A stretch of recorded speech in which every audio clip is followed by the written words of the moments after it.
Welcome back to GearUp Windows YouTube channel. In this video, we will guide you on how to check if your PC has SATA or NVMe SSD on Windows 11.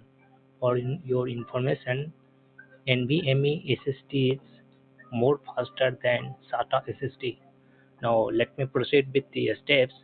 I will guide you with 3 steps and you can use either to know if your Windows 11 uses SATA or NVMe. So let me start without any delay. First one is through disk management. For that, right click on this one start button and select here disk management. Then select your disk and right click on it. Then click on properties and here switch to the details tab. Then under properties select hardware IDs.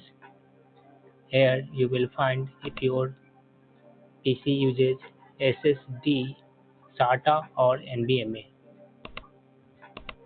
Next one method is through Task Manager. For that you can use Control, Shift and Escape keys on the keyboard or right click on this one taskbar and select Task Manager.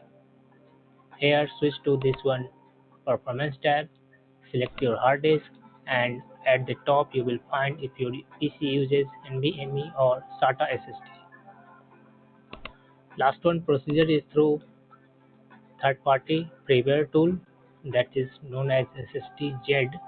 So you can download here RAR file or zip file and then extract in a folder, and after running on your PC at the bottom you will see if your PC uses NVMe or SATA SSD. Thank you for watching this video.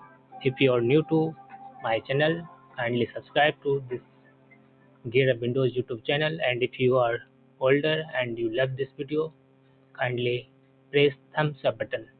Thank you.